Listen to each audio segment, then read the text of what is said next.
ತುಳುನಾಡು ಟಿವಿಗೆ ಸ್ವಾಗತ. ನಾನು ಚೈತ್ರ. ವೀಕ್ಷಕರೇ, ನಾವುಗಳು ದಿನನಿತ್ಯ ಬೀದಿಗಳಲ್ಲಿ ಅಥವಾ ದೇಗುಲಗಳ ಹತ್ತಿರ ಜನಸಂದಣಿ ಇರುವ ಜಾಗಗಳಲ್ಲಿ ನಾನಾ ರೀತಿಯ ಭಿಕ್ಷುಕರುಗಳನ್ನು ನೋಡುತ್ತಾನೇ ಇರುತ್ತೇವೆ. ಆದರೆ ಇಲ್ಲೊಬ್ಬ ಉತ್ತರ ಪ್ರದೇಶದಿಂದ ಬಂದು ಭಿಕ್ಷಟನೆ ಮಾಡುತ್ತಲೇ ಮೊಬೈಲ್ಗಳನ್ನು ಎಗರಿಸುತ್ತಿದ್ದ ಚಾಲಾಕಿ.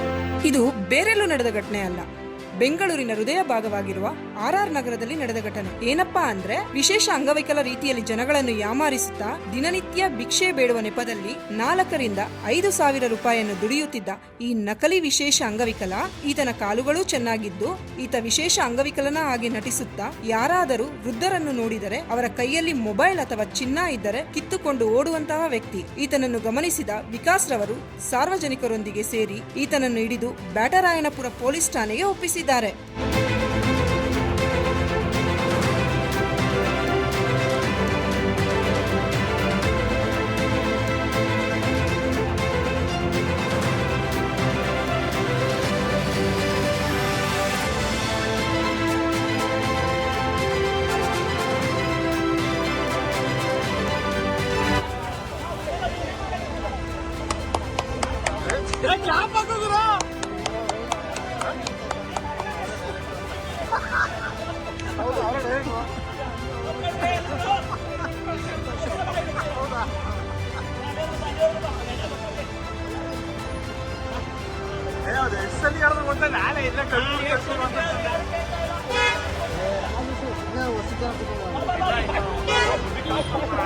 ಒನ್ ಅವರ್ ಆಗಿಲ್ಲ, 8 ರೂಪಾಯಿ 1000 ರೂಪಾಯಿ ಸಂಪಾದನೆ ಮಾಡೋ ಇಲ್ಲಿ.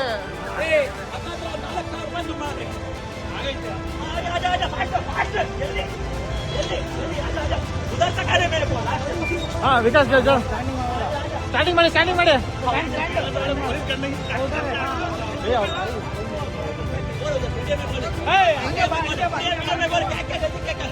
कितना दिन से कर रहे बोले, कितना दिन से कर रहे बोल, कितना दिन से कर रहे बोले.